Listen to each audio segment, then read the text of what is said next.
السلام علیکم دوستو، عمان کی وزارت ٹرانسپورٹ نے رسیل اور بدبد روڈ کے توسیعی منصوبے پر کام شروع کر دیا ہے۔ یہ ایک نیا پروجیکٹ مسقط میں شروع ہو گیا ہے، جس سے مسقط میں کام کرنے کے مواقع زیادہ پیدا ہوں گے۔ دوستو، یہ 27 کلومیٹر لمبی روڈ بنے گی اور دونوں سمتوں میں 4 ٹریک کا روڈ بنے گا۔ منصوبے میں نئے اوور برج، سرنگیں، پیدل چلنے والے پل اور بارش کے پانی کی نکاسی کے لیے نالیاں بنیں گی۔ یہ پروجیکٹ 86 ملین عمانی ریال کی لاگت سے تیار ہوگا اور یہ 30 مہینے میں مکمل کیا جائے گا۔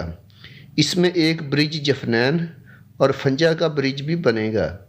الانصب سے جفنین روڈ والا جو اندر کا روڈ ہے وہ بھی بنے گا۔ یہ روڈ ٹریفک کی حفاظت کی تمام ضروریات کے مطابق ڈیزائن کی جائے گی تاکہ گاڑیاں 120 کلومیٹر فی گھنٹہ کی رفتار سے آرام سے چل سکیں۔ دوستو، اس پروجیکٹ کی وجہ سے روزگار کے نئے مواقع پیدا ہوں گے، خاص طور پر غیر ملکیوں کے لیے، کیونکہ اس طرح کے پروجیکٹ میں زیادہ تر غیر ملکی ہی کام کرتے ہیں۔ تو یہ ایک بہت اچھی خبر ہے میرے غیر ملکی بھائیوں کے لیے۔ آج منسٹری آف ہیلتھ نے 1311 کرونا کے نئے مثبت کیس رپورٹ کیے ہیں۔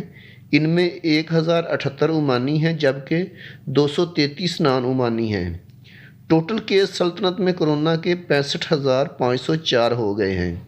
ان میں صحت یاب 42,772 ہوئے ہیں اور 308 لوگوں کی اموات واقع ہوئی ہے، جبکہ لاسٹ 24 آور میں 1,322 لوگ صحت یاب ہوئے ہیں، 10 لوگوں کی اموات واقع ہوئی ہے اور 3,976 لوگوں کے ٹیسٹ کیے گئے ہیں۔